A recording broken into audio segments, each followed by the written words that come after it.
जो next question है जो इम्पोर्टेंट है वो क्या है, हमें कन्वर्जन करना है बेंजीन को फिनाइल एसिटिक एसिड में चेंज करना है। मतलब कि यहाँ पे बेंजीन कार्बन के नंबर क्या हो रहे हैं, इंक्रीज हो रहे हैं और बेंजीन एज अ जो बेंजीन की रिंग है एज अ ग्रुप की तरह ट्रीट हो रही है क्योंकि यहाँ पे फंक्शनल ग्रुप है। अब इसको इसमें चेंज करने के लिए मतलब कि हमें कार्बन के नंबर को क्या करना है, इंक्रीज करना है। अगर कार्बन का नंबर एक नंबर से इंक्रीज हो रहा है तो हम KCl लेते हैं, लेकिन यहाँ पे कितने हैं, 2 नंबर से इंक्रीज हो रहा है तो हम क्या करते हैं, इसका अल्काइलेशन कराते हैं CH3Cl के साथ एनहाइड्रस AlCl3 की प्रेजेंस में।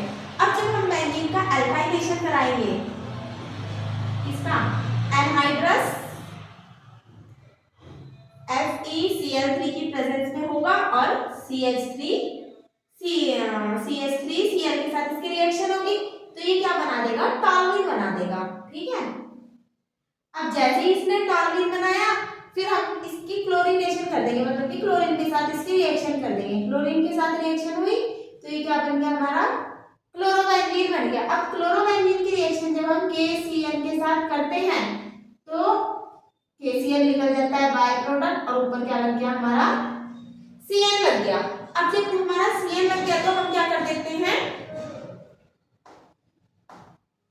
1 मिनट, ये थोड़ा सा गड़बड़ हो गया। यहाँ पे क्या है CH2Cl और ये क्या हुआ CH2Cl।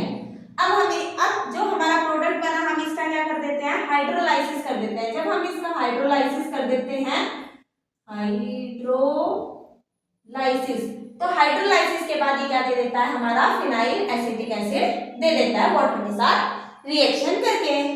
तो जो हमारा नेक्स्ट क्वेश्चन है, हमें क्या करना है, फिनोल के साथ रिएक्शन, मतलब कि फिनोल का कन्वर्जन करना है और Br कौन सी पोजीशन पे लगा, हमारा मेटा पोजीशन पे लगा। पर हमें एक चीज पता है कि जो हमारा फिनोल होता है वो क्या होता है, ऑर्थो पैरा डायरेक्टिंग होता है, बट ये कौन सी पोजीशन पे लगा हुआ है, मेटा पोजीशन पे लगा हुआ है। तो बहुत सारे बच्चे से कर नहीं पाएंगे उसको, और ये बोर्ड में आया भी है, ये 2012 में, 2015 में, 16 की कंपार्टमेंट में भी आया है और 22 में भी आया है। अब हम क्या करेंगे, ये जो फिनोल है पहले हम क्या करेंगे, ऐसा ग्रुप लगाएंगे इसमें ताकि ये मेटा पोजीशन पे हो, मतलब कि इसे नाइट्रोबेंजीन चेंज कर देंगे क्योंकि जो नाइट्रोबेंजीन होता है वो मेटा डायरेक्टिंग ग्रुप होता है। मेटा डायरेक्टिंग ग्रुप में चेंज करने के लिए क्या करेंगे, हम फिनोल को पहले हम बेंजीन में चेंज करेंगे, मतलब कि इसकी जिंक डस्ट के साथ हम क्या करेंगे, रिएक्शन करेंगे। जैसे ही हमने जिंक डस्ट के साथ रिएक्शन करी तो ये क्या बन गया, हमारा बेंजीन बन गया। अब ये जो हमारा बेंजीन बना हम इसका क्या कर देंगे, नाइट्रेशन कर देंगे। नाइट्रेशन क्या होगा, कंसंट्रेटेड HNO3 और H2SO4 की प्रेजेंस में होगा। अब जैसे ही हमने नाइट्रेशन करा तो क्या बन गया, हमारा नाइट्रोबेंजीन बन गया। अब इस नाइट्रोबेंजीन को हम किस में चेंज करेंगे, एनिलीन में चेंज करते हैं, और एनिलीन में चेंज करने के लिए हम क्या करते हैं, इसका रिडक्शन करते हैं। तो रिडक्शन होगा हमारा SnHCl के साथ करेंगे तो हमारा क्या आ जाएगा, रुको एक मिनट, हमें Br भी तो लगाना है। हम इसका क्या कर देंगे, ब्रोमिनेशन कर देंगे। अब ब्रोमिनेशन करेंगे मतलब कि Br2 के साथ रिएक्शन करेंगे, मेटा डायरेक्टिंग ग्रुप है, मेटा पोजीशन पे लगा देगा ये। अब इसने क्या करा, यहाँ पे क्या लगा दिया Br और यहाँ पे हमारा NO2 ही चल रहा है। अब इसका हम क्या करेंगे, एनिलीन में चेंज करने के लिए इसका रिडक्शन करेंगे। अब रिडक्शन करा SnHCl के साथ तो इसने क्या बना दिया, एनिलीन बना दिया। तो Br ही है और यहाँ पे क्या हो गया NH2। अब ये जो हमारा एनिलीन बना हम इसकी बेंजीन डाइअज़ोनियम क्लोराइड बना देते हैं। उसको बनाने के लिए हम क्या करेंगे, इसकी रिएक्शन NaNO2 और HCl के साथ करते हैं 0 से 5 डिग्री सेंटीग्रेड पर। तो ये क्या बना देता है, हमारा बेंजीन थोड़ा उल्टा पुल्टा हो गया, N2Cl। जब इसने बेंजीन डाइअज़ोनियम क्लोराइड बना दिया और यहाँ पे तो हमारा Br ही लगा हुआ है। अब जब हम इसकी रिएक्शन किसके साथ करते हैं, वार्म वाटर के साथ करते हैं, वार्म H2O के साथ करते हैं तो हमारा क्या बन जाता है, फिनोल बन जाता है। और ये वाला कन्वर्जन बहुत ज्यादा इंपॉर्टेंट है जो आता भी है। अगर मैं इसे शॉर्ट में लिखूं एक लाइन,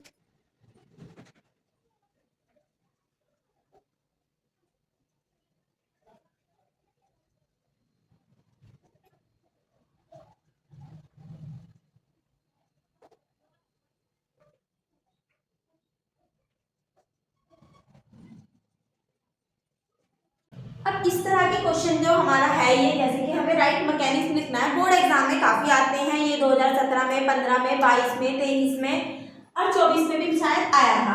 अब ये जो मैकेनिज्म है ये क्या है, जो ईथर का मैकेनिज्म है उसके बीच का मैकेनिज्म है, हमें इसे पूरा लिखना है। लेट्स सपोज जैसे कि मैं अगर रिएक्शन लिखूं, ये ईथर के मैकेनिज्म के बीच का स्टेप है। अगर मैं इसकी रिएक्शन लिखूं तो मेन रिएक्शन जो है ईथर की CH3 CH2H, दो मॉलिक्यूल लेने हैं हमें अल्कोहल के और H+ आयन के साथ उनकी रिएक्शन करनी है 413 केल्विन पर। तो ये क्या बना देता है, ईथर बना देता है CH3 CH2O CH3 CH2 CH3 और वाटर को निकाल देता है।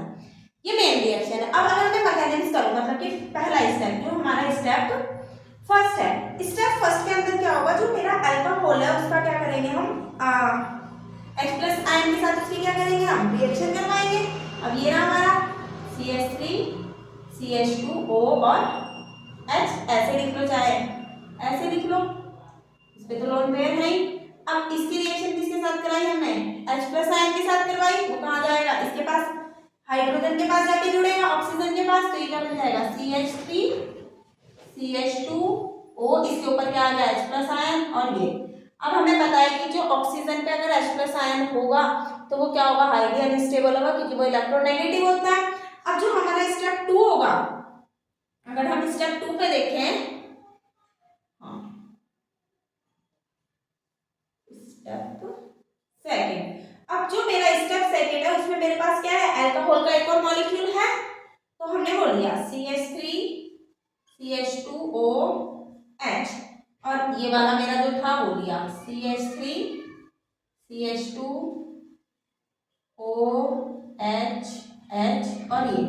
अब ये जो मेरे पास H ऑक्सीजन की लोन पेयर है, ये यहाँ पे जाके क्या करेगा, अटैक करेगा। अब जैसे ये यहाँ पे जाके अटैक करेगा तो यहाँ से ये ग्रुप बाहर हो जाएगा, मतलब कि वाटर बाहर निकल जाएगा, वही आपको दिखाया है। अब जैसे ये दोनों ने आपस में रिएक्ट करा तो यहाँ से क्या गया, मेरा वाटर बाहर हुआ। अब जब वाटर बाहर हुआ तो नया वाला कंपाउंड क्या बना मेरा, CH3 CH2, हाँ दिख रहा है ना, O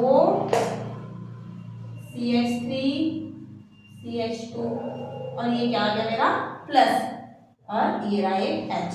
हमारे को जो क्वेश्चन है वो यही दे रखा है। अगर उसने इसके आगे का भी मैकेनिज्म पूछ लिया, मतलब कि इस पूरी रिएक्शन को पूछ लिया, तो जो हमारा स्टेप थर्ड होगा वो क्या होगा, क्या करेंगे, ये जो हमारे H+ आयन है इनको क्या कर देंगे, हम हटा देंगे। लेट्स सपोज ये लिखा CH3 CH2O CH3 और ये, और इसके ऊपर प्लस है और ये है।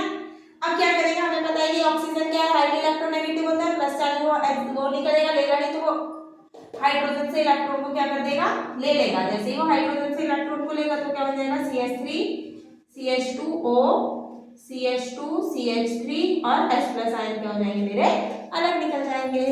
हमारे जो बोर्ड एग्जाम है उसमें इस तरीके के क्वेश्चन काफी आते हैं कि हमें डिस्टिंग्विश करना है एल्डिहाइड और एसिडोफिनोन है, बेंजोल्डिहाइड और एसिडोफिनोन को डिफरेंस बताना है कि किस तरीके से करा जाए। अब इसको अगर हम डिस्टिंग्विश करें तो दो तरीके से हो सकता है, एक तो आइडोफोर्म टेस्ट भी कर सकते हैं और दूसरा हम टॉलरेंस टेस्ट भी इसमें कर सकते हैं। जो हमारा टॉलरेंस टेस्ट होता है वो सिल्वर मिरर इमेज देता है। जो एल्डिहाइड ये क्या है, CHO ग्रुप लगा हुआ है तो मतलब कि ये क्या है, एल्डिहाइड है, और दूसरे वाला क्या है मेरा, कीटोन है। और मुझे पता है कि जो टॉलरेंस टेस्ट होता है मेरा वो क्या होता है, एल्डिहाइड तो टॉलरेंस टेस्ट देते हैं, बट जो हमारे कीटोन होते हैं वो टॉलरेंस टेस्ट नहीं देते, मतलब कि ये silver mirror AGG silver mirror PPT देते हैं, इमेज देते हैं, वो नहीं देते। नेक्स्ट क्या है, जो हमारा आइडोफोर्म टेस्ट होता है, आइडोफोर्म टेस्ट में भी क्या होता है, हमारी येलो कलर की PPT आती है। जो हमारी येलो कलर की PPT आती है वो हमारे जो ये होते हैं कीटोन होते हैं वो देते हैं, बट एल्डिहाइड क्या करते हैं, येलो कलर की PPT नहीं देते हैं, मतलब कि ये येलो जो PPT होती है वो नहीं देंगे, और ये जो कीटोन वाले होते हैं ये क्या करेंगे, येलो PPT देते हैं। अगर हम इसको लिखने का तरीका देखें तो मैंने आपको नॉर्मली समझाया है।